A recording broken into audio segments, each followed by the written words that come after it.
Xo'p, bugungi darsimizda Cambridge 11 test 2 section 3 analizini ko'rib chiqamiz va o'zlaring ko'rgan endi section 3 questions 20 to 30, 21 to 26 multiple choice savollar bo'lar ekan. Rock Bay field trip haqida bo'lar ekan mavzumiz. What do the students agree should be included in their aims? Demak, studentlar nimaga agree qiladi? Ularni aimida, ya'ni maqsadlarida bo'lishi kerak. Factors affecting where organisms live. Need to preserve endangered species. Techniques for classifying different organisms. What equipment did they forget to take on the field trip? Demak, qaysi equipmentni forget qildi, take qilishi? String, compass, ruler. Helen's procedure section. Colin suggests a change in. Colin qayoqda suggest qiladi change-ni? Order in which information is given. The way information is divided up. Amount of information provided. Ko'ramiz. 24. What do they say about the method they used to measure wave speed? Demoqchimda qanaqa metodni ishlatgan wave speedni o'lchash uchun? Provides accurate results. To'g'ri resultlar bergan. Simple to carry out. Oson bo'lgan qilishga. Special equipment. Maxsus uskunalarni ishlatgan. What mistake did Helen make them when the first drawing the map? Demak, birinchi navbatda mapni chizayotganda nima qanaqa muammolar, xatoliklar qilgan? Wrong scale ishlatgan. Wrong place da turgan, wrong time da qilgan. Xo'p, what do they decide to do next? Nima next qiladi? Scan it onto the computer. Map bilan nima qilar ekan? Kompyuterga scan qilar ekan. Check it using photographs. Check qilar ekan. Fotograf ishlatgan holda add information from the internet. Internetda ma'lumot olar ekan. Keyin endi shu savollarni eshitgan holda javoblarni topishga harakat qilamiz.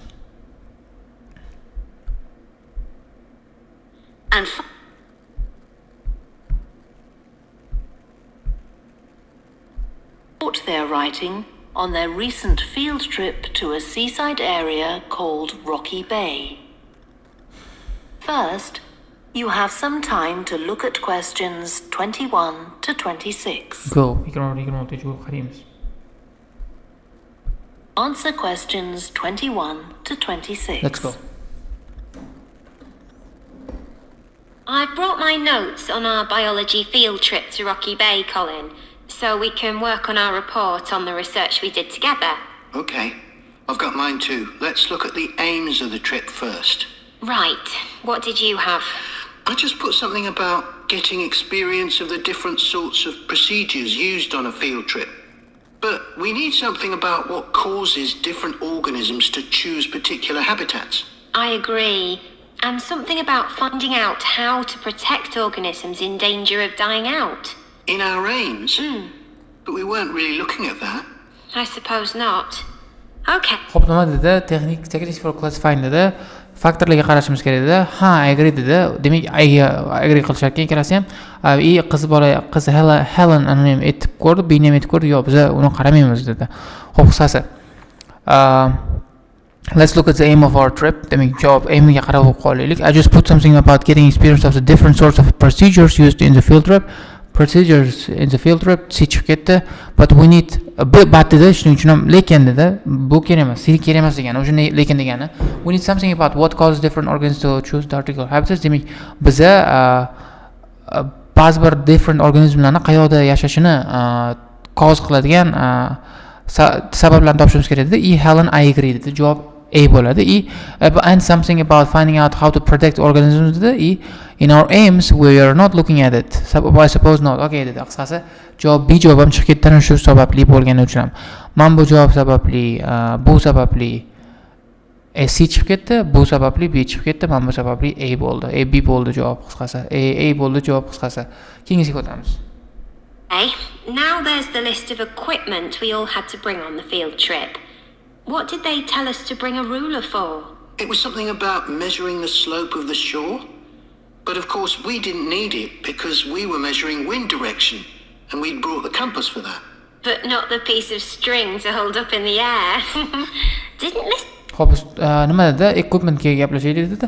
Ruler nima uchun olib keldik dedi? Shore'ni qanaqasi angle-ni nima qilishni o'lchash uchunmi dedi, lekin bizga kerak emas, shuning uchun ham kompas olib keldik dedi. Demak, kompas sizdan chiqarmagan. Lekin stringni olib kelmabmiz dedi. Shuni hold up in the air, demak, osmonda ushlab turadigan, havoda ushlab turadigan stringni olib kelmabmiz dedi. Qisqasi, mana, what did they tell us to bring ruler for? It was something about the measuring slope of the shore. and of course we didn't need it because we are measuring in wind direction. We bought the compass for that, but not the piece of string to hold up the air. Shuning uchun ham javob A. Did Blake make a fuss about us leaving that behind? Yeah, he does go on. Anyway, it was easy to get one from another of the students. Now, the next section's the procedure. I sent you the draft of that. Yeah, it was clear, but I don't think we need all these details of what time we left and what time we got back and how we divided up the different research tasks. Okay. I'll look at that again. Then we have to describe our Qisqasi, we don't need this much information dedi. I don't think we need all these details of what time we left, what time we got back, how did we divide the project up. Qisqasi amount of information bo'ladi, shuning uchun ham javob C bo'ladi. method of investigation in detail. So let's begin with how we measured wave speed. I was surprised how straightforward that was. I'd expected us to have some sort of high-tech device, not just stand there and count the number of waves per minute. Not very precise, but I suppose it was good enough. But the way we measured... O'z ko'rganingizdek, I'm just surprised how it's straightforward and simple was it dedi. Javob B. Special equipment olmadi dedi, talab qilmadi dedi. C chiqib ketdi. Faqatgina o'sha standing bilan counting qilish kerak dedi. Not that precise dedi, but it was accurate enough dedi. Yetarlicha accurate bo'lgani uchun ham A chiqib ketdi. Xo'p. Let's begin with the how measures wave speed. I was surprised how straightforward that was. I would expect that us to have some sort of high-tech device. High-tech device ishlatishni kutgandim, lekin high-tech device ishlatmadim dedi. Qisqasi javob C bilan C chiqib ketdi. B bo'ldi javob. Not very precise, but I suppose it was good enough. Demak, yetarlicha yaxshi bo'lgani uchun ham A chiqib ketdi. Not precise bo'lgani uchun ham mana unchalik zo'r bo'lgani uchun, unchalik aniq bo'lmagani uchun ham A chiqib ketdi. Javob B bo'ldi. The amount of salt was interesting. In the water from the rock pools? Yeah. Oh, I wanted to check the chemicals we used in the lab when we analysed those samples. Was it potassium chromate and silver nitrate? That's right. Okay. And we need the map of the seashore. You just left that to me. And I had to do it while the tide was low. Well, that was okay, but the place I started it from was down on the beach. Then I realised I should have gone up higher to get better visibility, so I had to start all over again.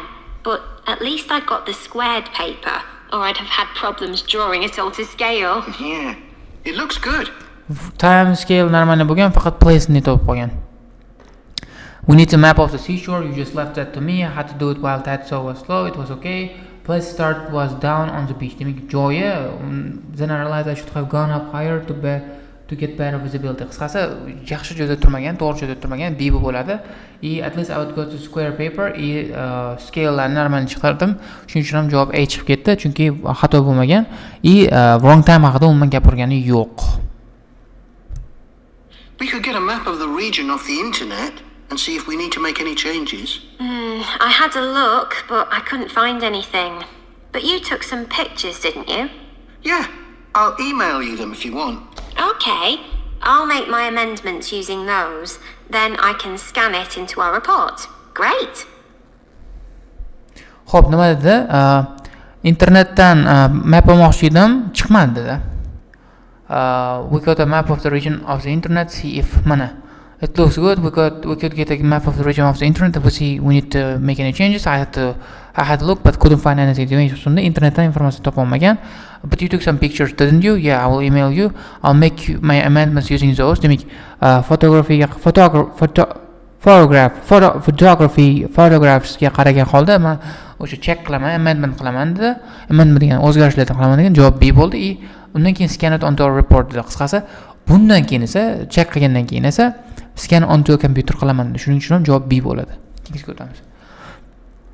27 to 28, two letters A to E with problems affecting organisms splash zone of our mission. Splash zonda problemalar qaysilar berilgan? Lack of water, strong winds, lack of food, high temperature, large waves. 29 to 30, what reasons for possible error will they include in the report? Xo'p, qanaqa error uchun reasonlarni reportida berar ekan? Inaccurate records of the habitat of organism, influence on behavior of organisms by observer, incorrect identification of some organisms, making generalizations from small sample, missing some organisms when counting. Wow.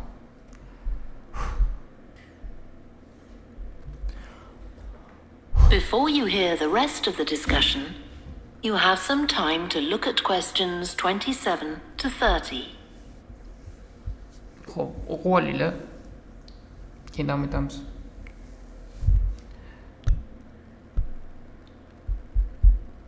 Now listen and answer questions 27 to 30. Let's go.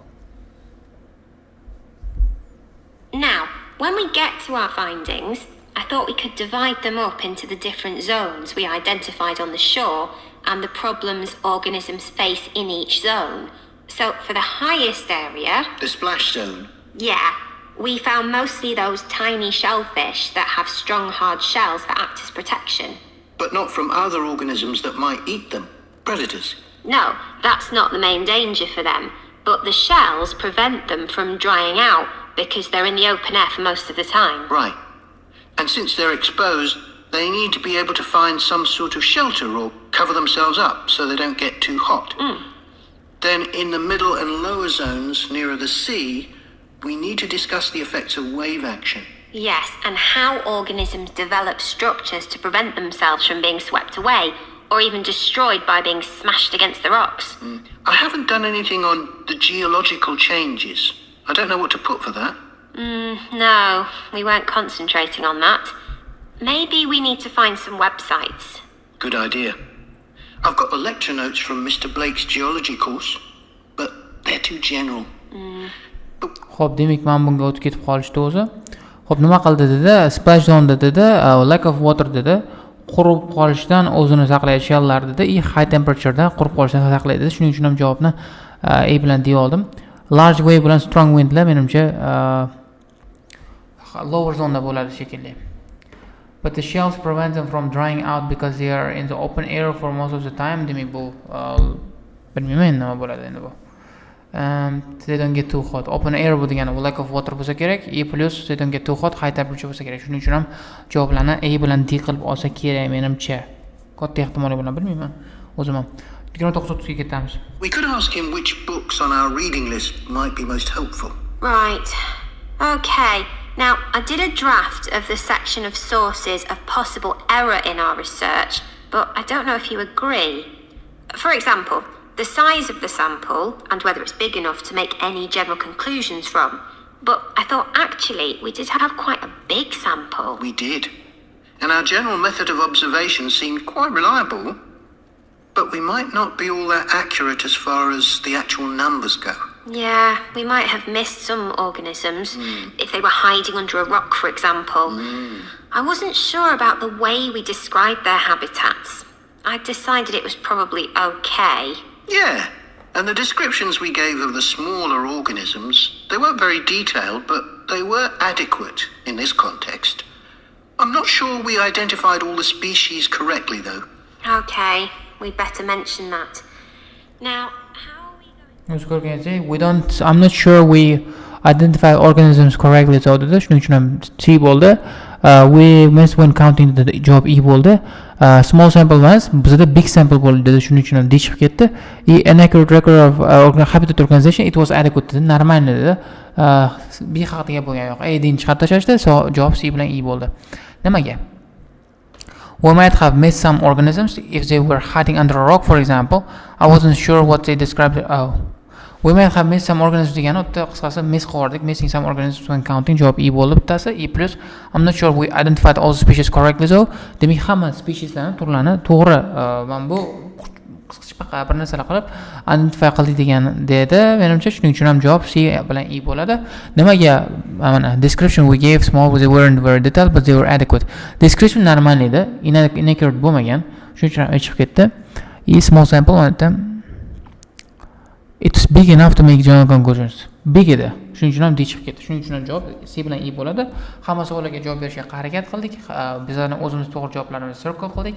Ularga yordam bergan qismlarni underline qildik. Faqatgina skriptlarni yodlash emas, skriptdagi so'zlarni yodlash, yangi so'zlarni o'rganib chiqish orqali o'rganishlar mumkin. Muammo bo'ladigan bo'lsa kommentda qoldiringlar. Bye bye. Thank you for watching this video.